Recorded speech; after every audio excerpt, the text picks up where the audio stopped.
Ukraine में जारी जंग थमती नहीं दिख रही है। युद्ध विराम का ऐलान तो हुआ, लेकिन बंदूकें शांत नहीं हुई। और जब 30 घंटे ही शांति नहीं रही तो परमानेंट शांति की बात ही संभव नहीं। ज़ेलेंस्की तो अपनी ताकत और बढ़ाने पर फोकस कर रही हैं। जर्मनी से 98 बिलियन डॉलर की मदद मांग रही हैं, जिसमें 45 यूरो फाइटर जेट भी शामिल हैं। हालांकि डोनाल्ड ट्रंप अगले कुछ दिनों में युद्ध विराम होने की संभावना जता रहे हैं, लेकिन पुतिन के इरादे युद्ध विराम वाले बिल्कुल भी नहीं लगते। देखिए,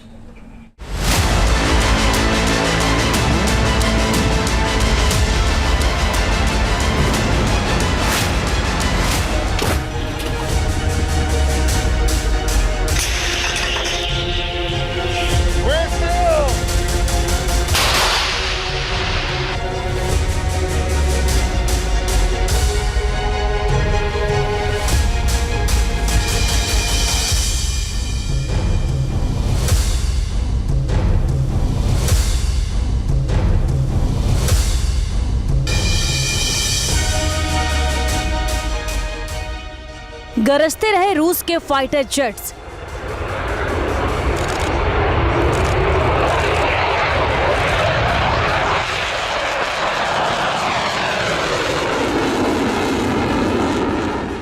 तोपें भी उगलती रही आग।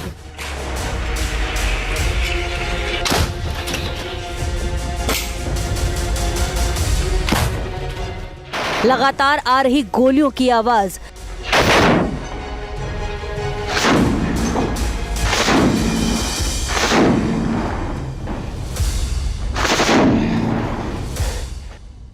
रूस और यूक्रेन के हथियार 30 घंटे भी शांत नहीं रहे।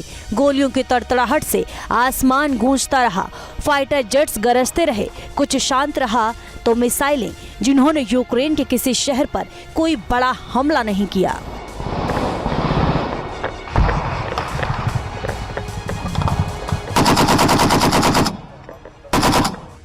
युद्ध विराम में भी हमला। रूस यूक्रेन में जारी घमासान।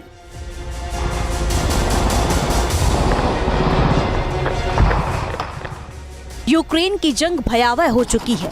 30 घंटे का युद्ध विराम हुआ था, लेकिन पुतिन की सेना ने आरोप लगाया कि यूक्रेन ने युद्ध विराम का पालन नहीं किया, जबकि ज़ेलेंस्की ने कहा कि पुतिन की सेना ने युद्ध विराम नहीं माना। 30 घंटे बीतने के बाद रूस ने पूर्वी और दक्षिणी यूक्रेन पर बड़ा हमला किया। यूक्रेन पर ड्रोन से बमबारी की गई, जिसमें 5 लोग घायल हो गए।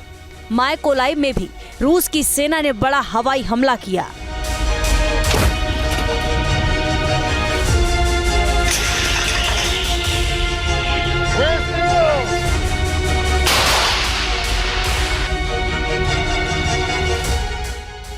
जर्मनी की बढ़ी टेंशन। ज़ेलेंस्की ने मांगे 98 बिलियन। यूक्रेन ने आरोप लगाया कि रूस की तरफ से दोनेस्क के रसद केंद्र प्रोकोवस्क पर हमला किया गया। इस भीषण घमासान के बीच ज़ेलेंस्की के देश ने जर्मनी से भी बड़ी डिमांड कर दी। रूस के हमलों को रोकने में ज़ेलेंस्की लगातार नाकाम साबित हो रहे हैं। यूक्रेन के पास ना तो मिसाइलें बची हैं और ना ही एयर डिफेंस सिस्टम। अब रूस का हर हथियार यूक्रेन में अंदर तक तबाही मचा रहा है।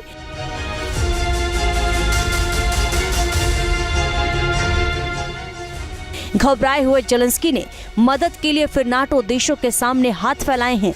ज़ेलेंस्की ने जर्मनी से बड़ी मदद की मांग की है। ज़ेलेंस्की चाहते हैं कि जर्मनी उन्हें 45 यूरोफाइट टाइफून फाइटर जेट्स दे। इसके साथ ही यूक्रेन ने 30 टॉर्नेडो जेट की भी मांग की है। ज़ेलेंस्की ने जर्मनी से 25 NH-90 हेलीकॉप्टर मांगे हैं और 15 यूरोकॉप्टर टाइगर की भी डिमांड की है। इसके अलावा 100 लेपर्ड 2 टैंक की भी मांग की गई है। और ज़ेलेंस्की चाहते हैं कि जर्मनी उन्हें 150 टॉरस क्रूज मिसाइल भी दे।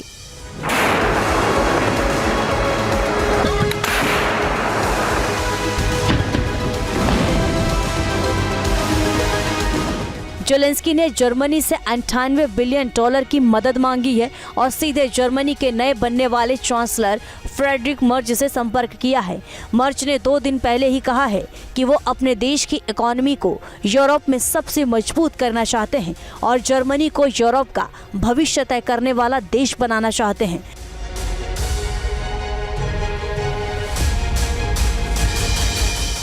इसके ठीक बाद यूक्रेन का बड़ी मदद की मांग करना मर्ज को भी रास नहीं आ रहा और माना जा रहा है कि 98 बिलियन डॉलर की मदद के लिए जर्मनी तैयार नहीं होगा।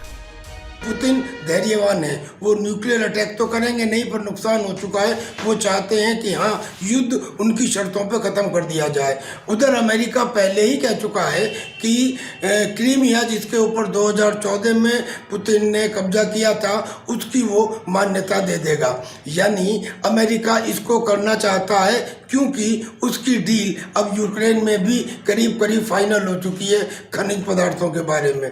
और यूक्रेन के अब बस की कुछ राह नहीं है, वो तो आईसीयू में है। जब कोई आके हवा भरता है तो वो उठ के खड़ा हो जाता है। यानी चांसेस हैं कि सीज फायर हो जाए।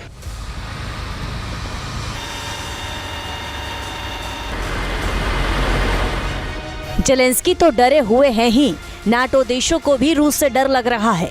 पोलैंड पर खतरा मंडरा रहा है और अब ब्रिटेन ने अपने 6 फाइटर जेट्स पोलैंड के सिक्योरिटी के लिए भेज दिए हैं। बीते दिनों बाल्टिक में रूस की वॉर एक्सरसाइज के बाद हालात तनावपूर्ण हैं और नाटो अपने एयर स्पेस की सुरक्षा करना चाहता है। क्या रुकने वाला है महायुद्ध? डोनाल्ड ट्रंप ने क्या कह दिया?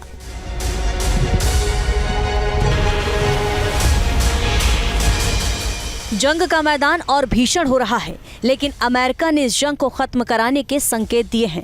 डोनाल्ड ट्रंप ने ट्रुथ सोशल पर लिखा है कि जंग जल्द ही खत्म हो सकती है। ट्रंप का कहना है, उम्मीद है कि रूस और यूक्रेन इस हफ्ते शांति की डील कर लेंगे। इसके बाद दोनों देश अमेरिका से बिजनेस शुरू कर फिर से तरक्की की राह पर बढ़ना शुरू कर सकेंगे। ट्रंप ने जंग खत्म होने की उम्मीद जताई है, लेकिन युद्ध लड़ रहे दोनों देशों की तरफ से ऐसी कोई बात नहीं कही गई है। जंग खत्म होगी या नहीं, इस पर असमंजस बना हुआ है।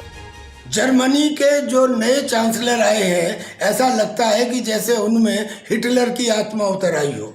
वो ये कहते हैं कि पहला विश्व युद्ध, दूसरा विश्व युद्ध जर्मनी ने शुरू किया।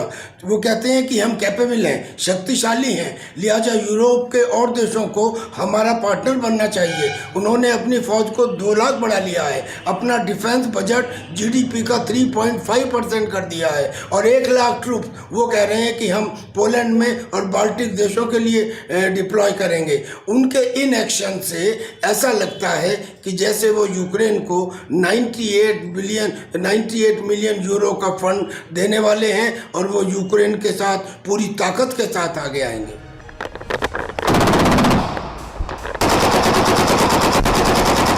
एक तरफ जंग खत्म होने की बात हो रही है तो दूसरी तरफ यूक्रेन को बड़ी मदद भी मिल रही है। इटली भी यूक्रेन को मदद दे रहा है और इटली ने यूक्रेन को स्टॉर्म शैडो मिसाइल दी है। इटली ने इस साल $1.5 बिलियन की मदद देने का ऐलान किया है। सवाल ये है कि जब अमेरिका जंग नहीं चाहता तो नाटो के बाकी देश इस जंग को क्यों बढ़ा रहे हैं? Team news nation.